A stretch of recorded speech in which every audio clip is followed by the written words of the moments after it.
I'd like to welcome now Volkswagen's head of group sales, Dr. Christian Dahlheim, who is joining us by a thing called a telephone, which we will know at least will work and work seamlessly. Christian, thank you for joining us. I want to start, if I can, with a kind of wider question, and it's a question about sales, and it's a question about how everything is doing at the moment in key markets. Give us a sense, as the world comes out of lockdown, about what the sales picture is for your company.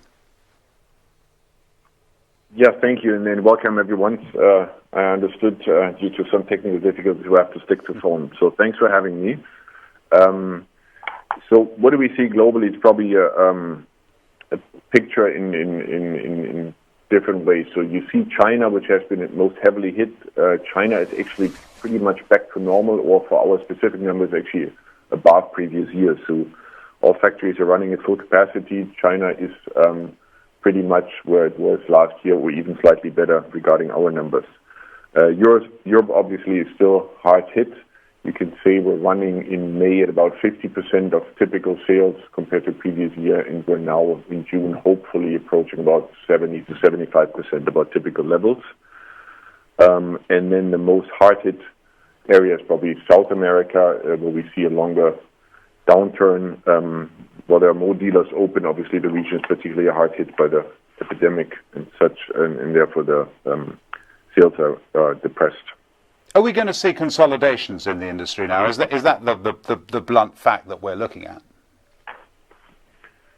I think that's too early to tell. I mean, what we're certainly going to see is a faster transformation. So we believe, maybe contrary to common belief, that the transformation regarding digitalization, which I think is relatively self-evident given that we're all become digital experts, but also the transformation to electric mobility or more sustainable mobility will be accelerated by the crisis due to consumer interest, but particularly also, of course, due to more heavy government incentives and government pushes in that direction.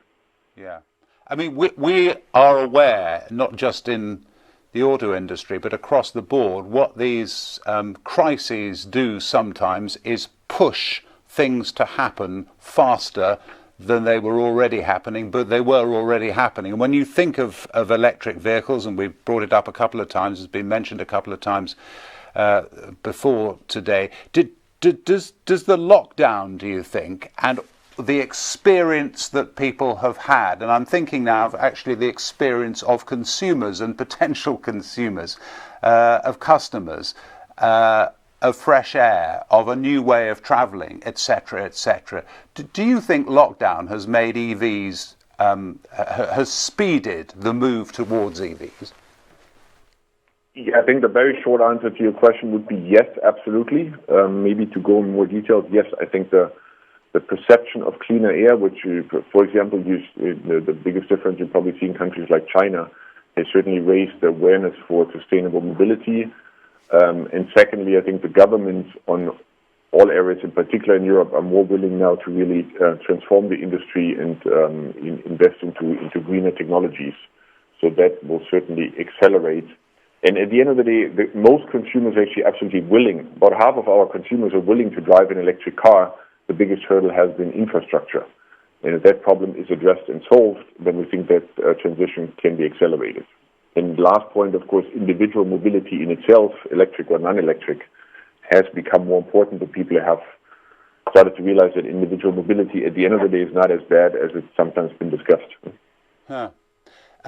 You're on the telephone, so we can't see whether you have a crystal ball in front of you there, but can I ask you about what your thinking is about whether we are now going to have a V-shaped or a U-shaped recovery? What's your sense of where we are and how soon actually we can reasonably predict what is going to happen? Yeah, unfortunately, I'm still looking for that crystal ball, like all of us, but maybe to try to give you how we see the world. Yes, we're looking at a V shape, but of course the question, how steep is that V? So if you look at China, that V has been very steep, so we expect China to come back to normal levels already right now, and we're continuing to do so. If you look at Europe, we'll probably see, especially in the southern European regions, slightly depressed demand going into 2021. and then a almost normal level recovery in 2022. And if you look at South America, that probably may last well into 2023. For the U.S., probably about the same picture as Europe, although for the U.S., we would say it's probably the most difficult to predict. Yeah. But in essence, we see V-shaped recovery lasting into 2022. That would probably be the summary. But I mean, do I understand you right then in saying that the customer response where lockdowns have been lifted for longer, and obviously China is the kind of the main example of that the customer response is good and is pointing towards a V rather than a U?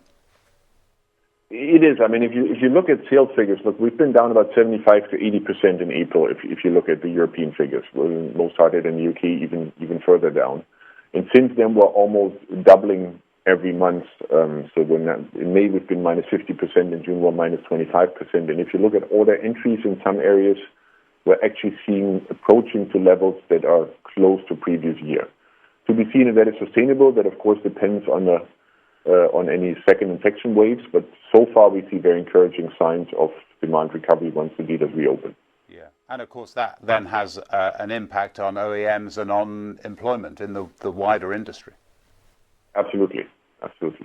Which potentially then you're saying could be decent when we're looking at, when we're hoping for, when we're praying for some kind of a pickup reasonably soon. Yeah, absolutely. Although, of course, there needs to be some level of caution because, I mean, all governments have sort of saved a lot of the industry, but at the end of the day, of course, if you get a guaranteed credit, that helps you through a certain time, but at the end of the day, you still have to pay back the amount of money that you borrowed.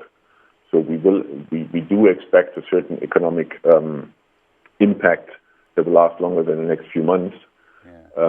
So certainly our projections for 2021 are less bullish than they have been, let's say, 6 months ago. Do you think governments, though, are doing the right thing? And not only are doing the right thing, but have understood now what needs to be done in a way that in previous crises, I mean, going right back to the Great Depression of the 1930s, they haven't?